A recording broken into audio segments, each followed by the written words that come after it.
Hello, this is Tytti, an associate trainer for Art2Ride. Here is a video of an in-hand and lunge lesson with Fiona and her horse Ruby. Ruby is a 14-year-old mare and Fiona got her when she was 9 years old and completely green at that time. Ruby is a very highly anxious horse who is difficult to get to relax. You wouldn't think of from the start of this video that is the case, but you will see later on what I mean with her anxiety. But I think Fiona has really worked wonders with her. I was particularly impressed of her fantastic way of calmly loading her into the trailer, while in the beginning Ruby was really literally shaking out of anxiety. But in the end, Ruby got over that anxiety because, well, mainly because Fiona really stayed very calm and gave totally the right type of support for her to get over that anxiety. So overall, I was really impressed how well she has been training Ruby so far, even though she hasn't had that much time to work specifically according to Art2Ride due to, well, other things in life. But she clearly has the right idea of training overall, as you can see how well behaved and nice horse Ruby here is. I have to say that we had another session 2 days later from this video, when this video was taken, when it was actually nice, sunny and not raining at all, much nicer to work with. And that gave a further insight of how to proceed with Ruby and what might actually help with her training. Since she's really an anxious horse, you have to kind of find a way to bring her to a calm frame of mind before you can ask her to work with something more difficult. Otherwise it's not happening, you know. She just gets anxious and then there is really no learning in that frame of mind. So well, in this video you will see how I went about trying to figure out Ruby as just having met her. I tried one thing and then the next thing, but things really clicked more into place during the second session that I don't have a film of yet. And well, basically Fiona had an issue of Ruby not wanting to really start to stretch lower and engage her back properly. She was kind of stuck in that half a stretch that you see quite a lot here, not quite reaching to the knee level even. So that's kind of like not quite getting there, as you can see here. And she was kind of not advancing from that anywhere. So, but in the end of this session, you see here, I established that she really needs to, Fiona really needs to demand more of Ruby, but also in a way that is sensitive to her anxiety at the same time. So kind of one needs to, in a way, tailor a certain way of working with Ruby, where she's starting to step more under and engage herself more so that she starts to work those top line muscles for real. Anyway, let's get back to this session now, and as you can see, it was raining a lot, but we went on nonetheless, and Ruby was working really well considering that it was raining and so on. But as you can see from here, she is indeed not quite that old. There she's stretching a lot better just now, but she was mostly kind of not working fully through her body, and just kind of staying as in a stretch that is a little bit higher than the knees, or around here where it's a lot higher than the knees, and then she's not really fully engaging herself at that moment. So she needs to get a little bit lower than the knees for her to work really fully through her body. So here is just, she's kind of just cruising, so to say, I would use. She's not there yet with it. She gets there occasionally, but we would want to kind of maximize that work and minimize this work that is not quite there, so to say. So that's what we're kind of aiming at. And there was some nicer stretch, and now she's working a little bit better. You can see the difference in the lower neck, especially when she's there, when she's really working better. You can see how the lower neck is far more relaxed. I mean, here it's still a little bit in use, but when she goes just that much lower, it's immediately a lot different.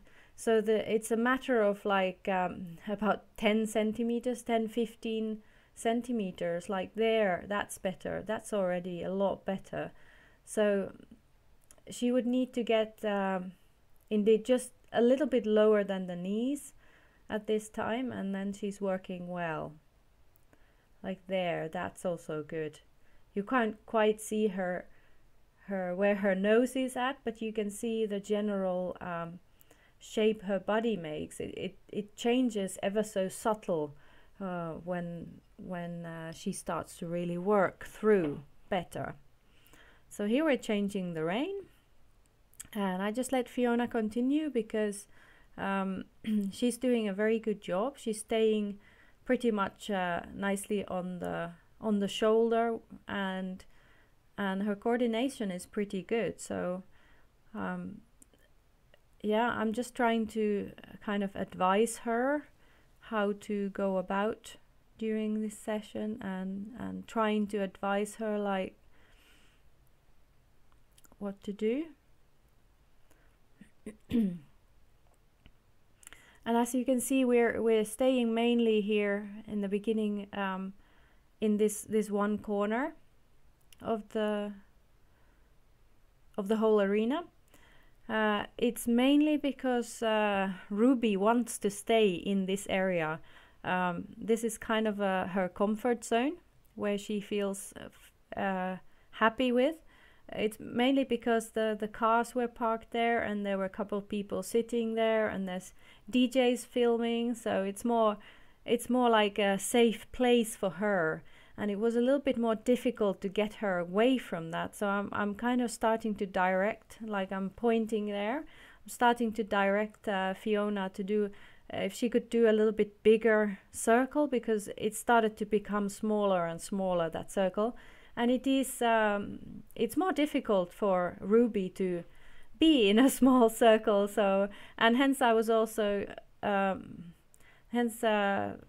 Fiona was also using her outside rein a little bit more there to try to guide Ruby in a bigger area. So here we're going in a little bit bigger.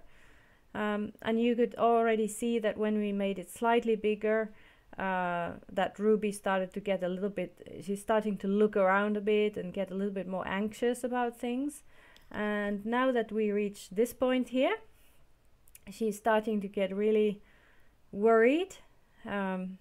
This is mainly because there's a couple of advertisements on that one side, on the railing. So she doesn't quite like the look of them. So that's why she was already having a look at them, and we're making a circle there and have another approach there. So my idea was to just go around a little bit around the whole arena, and to give her a little bit more space.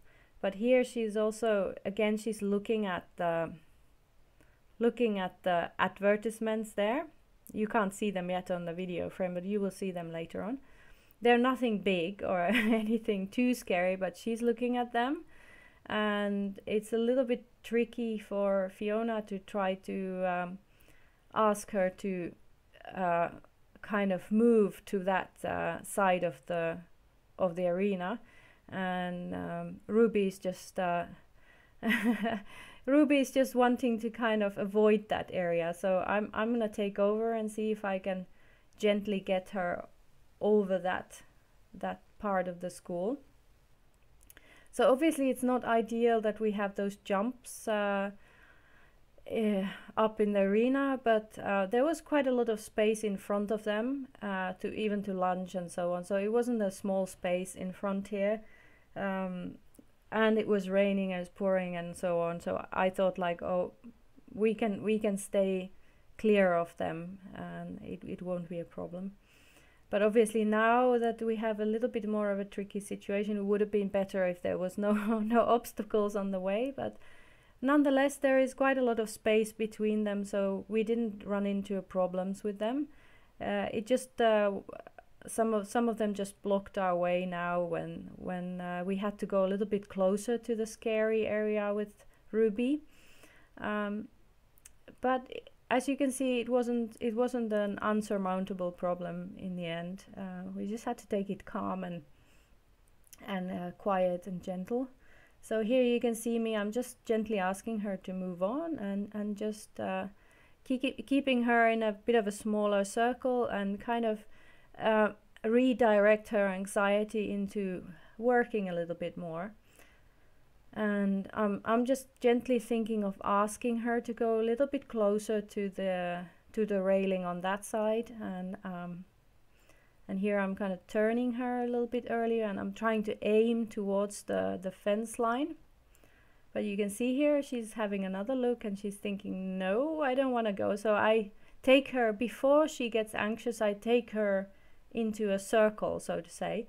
I'm just keeping her there, and there you can see one of the adverts. It's not very big, but it is scary for her. So we are taking it quiet and we're getting closer, and I'm just keeping her in a smaller circle.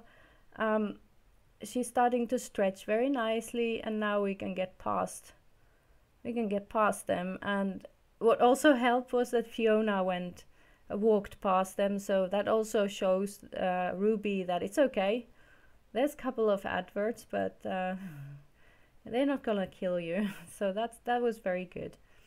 And the next anxiety spot here is to go past the steps. You can't quite see them, but there's how do you call, mounting block, sorry. There's a mounting block there, and that was also a little bit iffy for her. So we finally made past all those scary things, and she's quite calm. I mean, but we managed to keep her anxiety levels relatively low, but you can still see that she's looking at those objects that are scary for her, and she's a little bit worried. But she's still listening to me, and that's really nice. That is really nice. And we just took it very calm and gradual. And here you can see a little bit more how when she's going a bit lower than the knees, how she's starting to work a lot better. But by no means is she, yeah, like here for example, is not quite there yet. So here I'm just trying, as I would normally do with any horse, like, okay, I'm just gonna make a circle and I'm gonna ask for a little bit of a yield, and I'm just feeling you, how you're working, if you're coming into me, or if you want to try to go past me. Like when she was anxious, she just wanted to kind of cut me off and so on, and then I would do that smaller circle. But here she is about at the knee height and a little bit lower, and that's really very good. That's very optimal for her. Just below the knees with the nose, and she's there.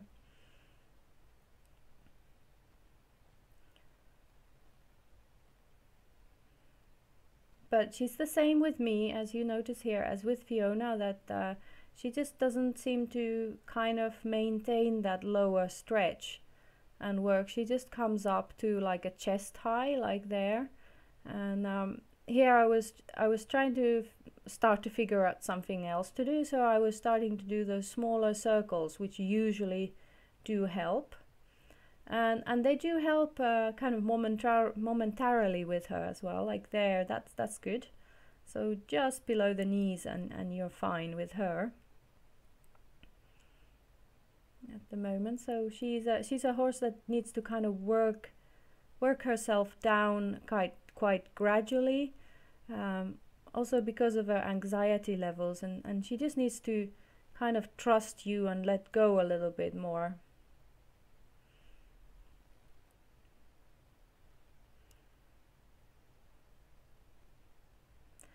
And well, one issue that we later on in the second session thought that might be also why she is reluctant to step better under and work herself more is that she has an old injury in her buttocks. You can see on the left, you can see it quite clearly, kind of a small dent in her buttock, on the left buttock. That's not the injury, but that's about in the same level as the injury was to the right buttock. So you can feel that it is a very tight area, rather small area, but it is very tight muscle there. And we were pondering what it would be, but it might be just a lot of scar tissue that is making that area just there in the end of the buttock kind of stiffer for her, and maybe that's why she's finding it so difficult to bring that right hind leg under herself more. And it might be really good for her to have some kind of massage there, and maybe just Fiona giving her a massage and trying to kind of warm and supple up that small area in the end of her buttock, and that might actually do a lot of good and help her to step under better. It could be that she just feels that restriction when she's stepping with the right hind leg, that is really causing all this trouble, that she's not able to fully engage yet and stretch further. But I mean, here you see me trying again a different thing, is like really small circle, just to kind of stop her, because she seems to be rushing through, and if she's rushing through, she's not really stepping across and under at all. So she's kind of cheating, so to say. And I think you just have to really pay attention, to that right hind leg, that it really truly goes under. Like there, it starts to work better.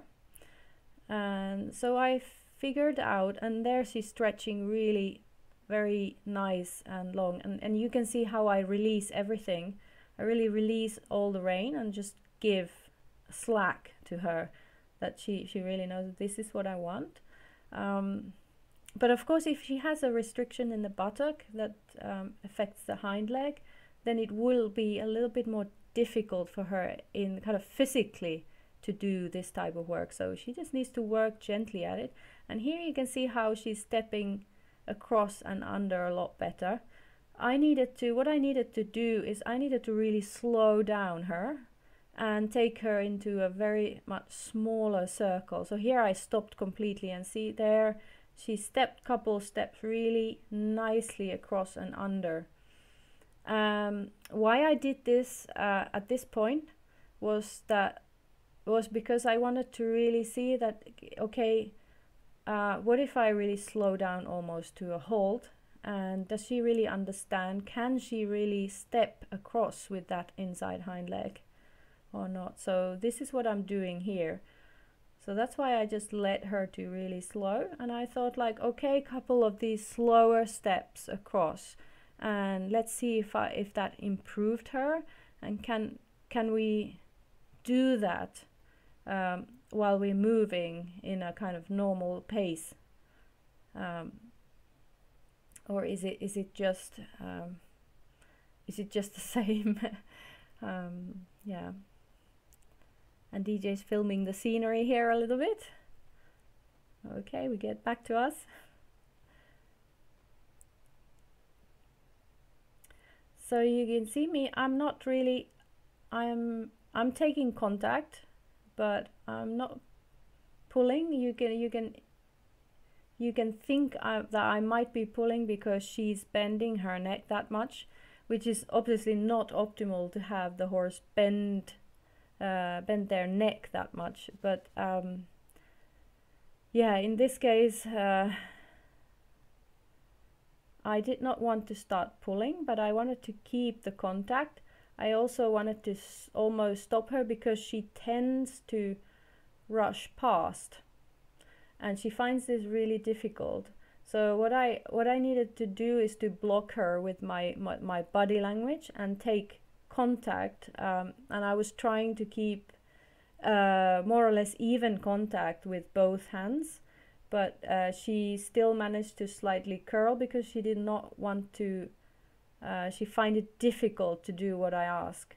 So here you can see me, I need to really almost step in front of her to block her from going past me and rushing and not really working through it.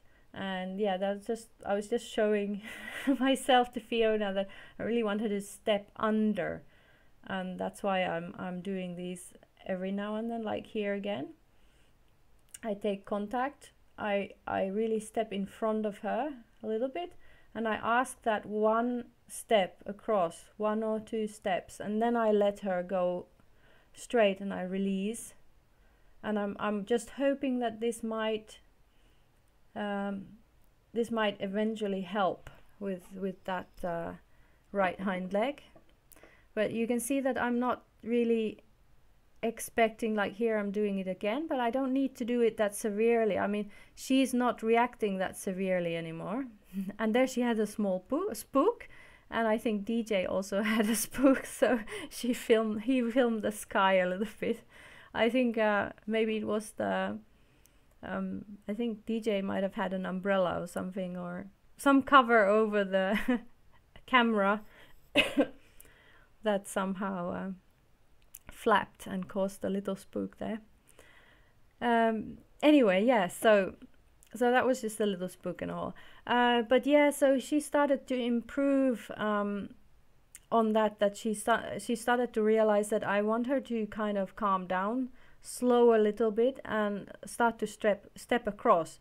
So in the beginning it looked a little bit more severe than actually it was in the end, but it gently got better. So she started to not rush through as forcefully as she did in the beginning, and she started to cross with her inside hind leg a lot easier, even though it's still kind of far off. And I just gave her the loose or the release from the reins,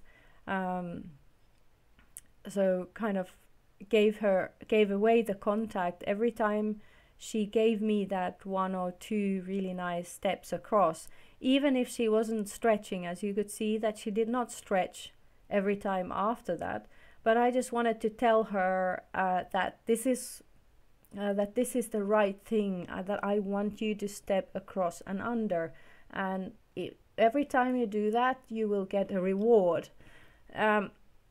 So you don't always have to have that stretch straight after. That's what you aim at, but yeah, you need to give them give the horses always a consistent reaction, you know, that you give me this, I will release any pressure I put to you, so to say. And here you see that Fiona has taken over, and I'm just guiding her through the same as I was doing, like, okay, just make a smaller circle every now and then, and really slow her down and ask her to calmly cross, step across with that inside hind leg, with that right hind leg. So this is what I mean, is that she has to ask a little bit more of Ruby, that she needs to push her a little bit more to kind of help her to advance from where she is now. But do it gently, and just you know, keep Ruby calm, and just take it a little bit slower in the beginning if you need to. Anyway, so here we're starting with the lunging part of this session. So the in-hand session took a little bit longer than you would do normally, because we really had to work through those issues that Ruby had to get the kind of the maximum benefit of it. And here then we're gonna just have a look at the little bit of the lunging that she does, and also have a look at the Chambon, if that would help. It has not really helped with Ruby, I think. If I remember right, it didn't quite work with her. And as you can see here, the Chambon is not really doing anything either. It's a little bit too long, so it should be tighter as well. But yeah, in a way I don't think that the Chambon will help Ruby either, because she's kind of in that half stretch already, and she just needs to be guided to go lower, so to say. And for that, Chambon doesn't really help. Chambon helps for a horse that really wants to just go up, high up in the air with the head, and really have such a U-neck, completely hollow space. Whereas Ruby here is like, she's really halfway there, and so she doesn't necessarily need that Chambon anymore, at least. So here I'm just instructing Fiona how to go about with the semi-in-hand work. And indeed, if normally if you do lunging, you would just want to have the lunger inside the circle, because if the horse would bolt or anything like that, then the second person might get hurt, because they might get in the way of the lunge line or the horse and so on. But I stay here, so for safety reasons I wouldn't recommend this normally, but I'm just she's relatively calm, and I just wanted to stay with Fiona and just give her advice as we were going. So that's why we're doing it this way. But normally it would be good if there is a couple people that there's only one who stays inside the circle with the horse, and the other one should be outside.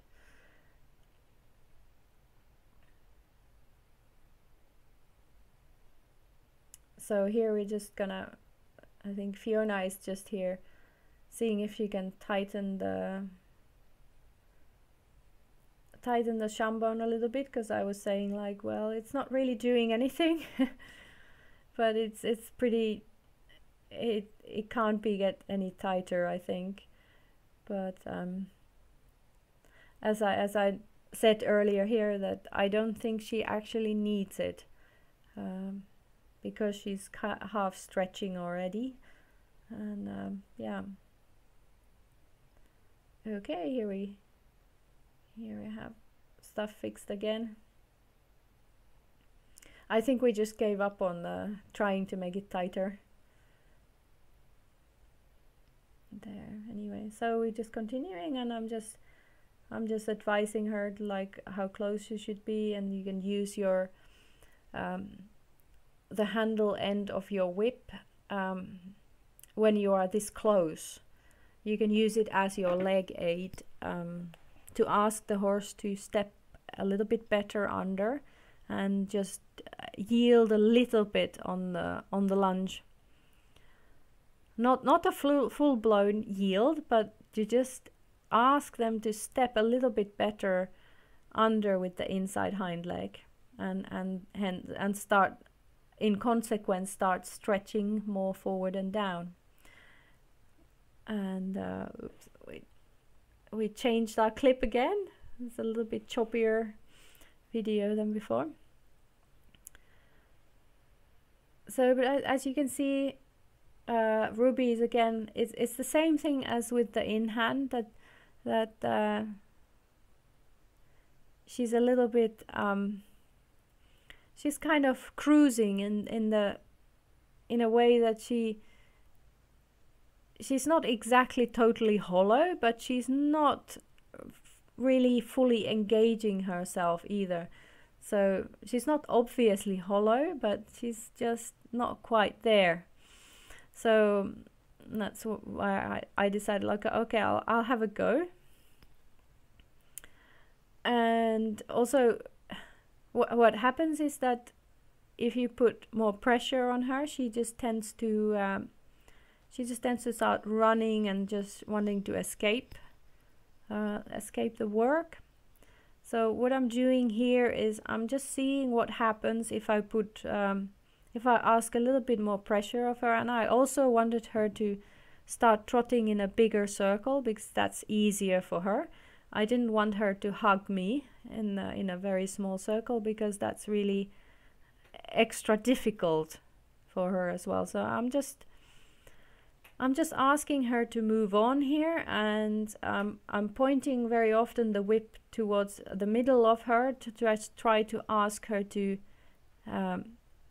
step a little bit away from me, and at the same time I'm trying to keep the contact, so that I'm asking her to stretch, to start working through her body and stretch down more. So that's my aim here.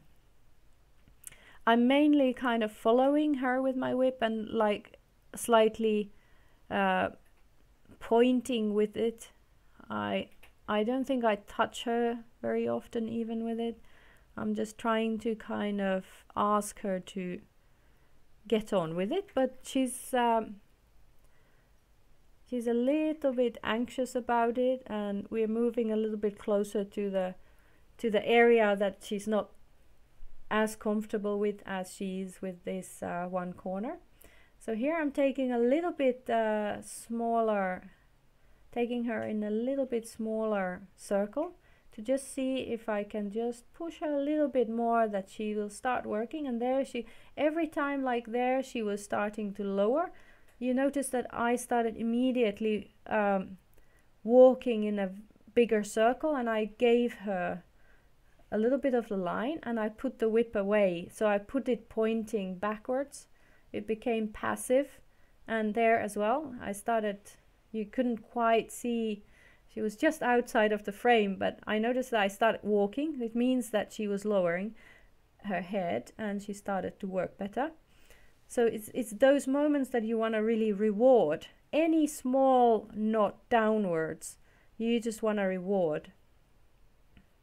And also what I wanted to do here with the trot is to ask her to move on more, kind of move, have a bit more activity, so that the stretch that comes out is immediately more useful. It has a purpose, then it will work the muscles properly. So here you see that every time she kind of loses it, I just stop walking myself, and I point with the whip towards the middle of her, where the leg would go if you were riding. And every time she reacts by relaxing and stretching down, I become passive like there, and I walk with her. And now her head came up, I bring the whip back again, pointing at her. Take her maybe to a smaller circle, and when she reacts, I walk with her and I become passive with my whip aid. So this is just what I'm concentrating all the time here. And you need to be really very focused on the horse, and you need to release the pressure every time you see what, you know, a positive result of what you want to see from her. And that will tell her gradually what is, you know, what is comfortable, what do I want. And as you can see, she was starting to relax there in a kind of a slower pace, but she's actually making nicer steps already. So she's kind of losing her anxiety a little bit there, and is starting to work a little bit better through her body, even though she's not quite stretching low enough for the optimal work for her. It's still small improvements. Small improvements.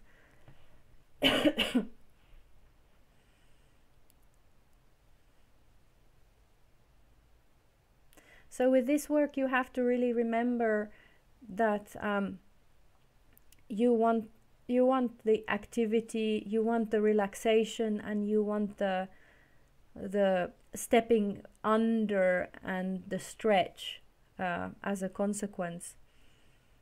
You want kind of all of them at the same time. And here you can see me how I'm trying to be a little bit more intensive with staying in a smaller circle, because she started to feel okay with the work I'm doing. So I thought, okay, I'm just gonna see if a little bit more of these smaller circles and slightly more pressure will help to aim will help to achieve what I want from her. But as you can see, she's still a little bit anxiously just kind of running a little bit. So I say all respect to Fiona, who has really done a good job, because Ruby is by no means an easy horse to work with, because of these kind of anxiety issues, and as you can see here, she's not an easy horse to get there. So here I go. I thought that, okay, this is enough trotting, and I've kind of tried all I can to see if I can get the trot working, or if she will at all calm down after a while. And I came to the conclusion that no, I don't think she's going to improve in the trot during this session. So I decided, like, we have had definitely enough trotting now, and we can come back to walk. And now I'm just seeing if she will relax a little bit of me just passively walking with her, just gently. And she's coming down gradually, but again she's staying at her comfort zone, which is around a little bit higher than the knees with her nose, or about there.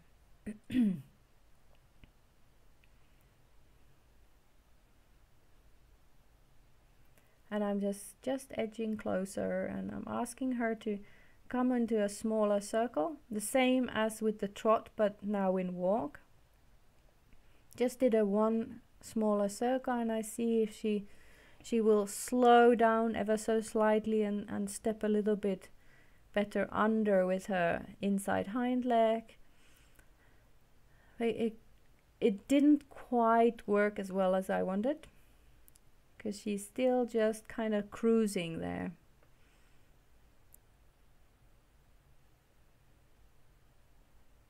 Yeah, I don't know if indeed tightening the jambon to a good level would help at all with her, or would she kind of just ignore it, or just be just under the wither height with her pole, so that it doesn't really do anything anyway. So I don't know if it would really induce her to go into a lower stretch or not. But as I said in the beginning, I don't think that the jambon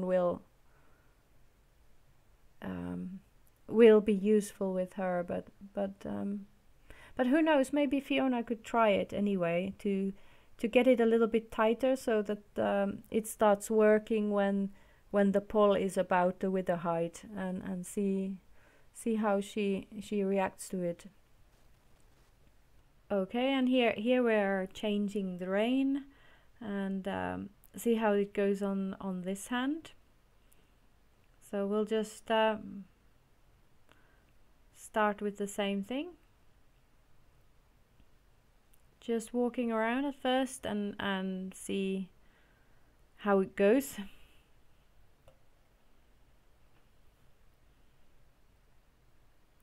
So I'm afraid this video is going to end before we really finish the whole session.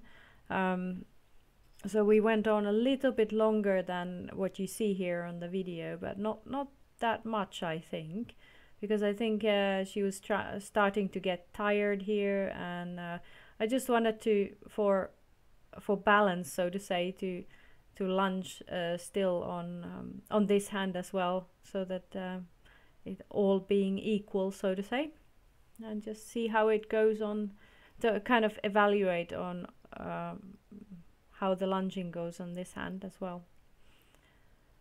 So as you see here, the lunge line gets a little bit slack at times, but so she tends to kind of come into the circle and so has a bit of a look outside. So optimally, Fiona would have a little bit more contact on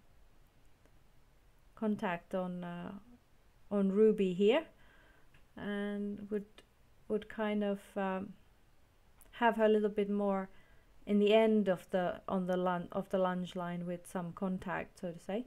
So have the circle a little bit better, so to say.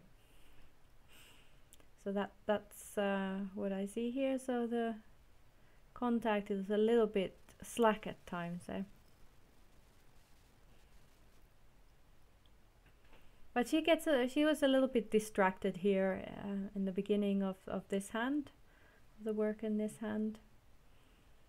And as you can see that when she took up the trot, we didn't kind of force her to come back to walk, and we just thought, okay, we'll just work with the trot a little bit, and then we just ask for the walk after a while. And here I'll take over again for a while, and I'm just aiming at the same thing as on the other hand, basically just to ask her to relax into the stretch as much as possible, and just ask her to go to the end of the line. Like here, I don't want to have the slack on the line, so I'm asking her to move along into the contact, so to say. And here she decides to take up the trot, so I'm just saying, like, okay, we can trot for a while, that's no problem, you just need to go into the contact for me. And I'm afraid here the video is going to end. So that was our session for that day, and I hope this has been also informative for everybody else. And yeah, until next lesson, have a good training. Bye.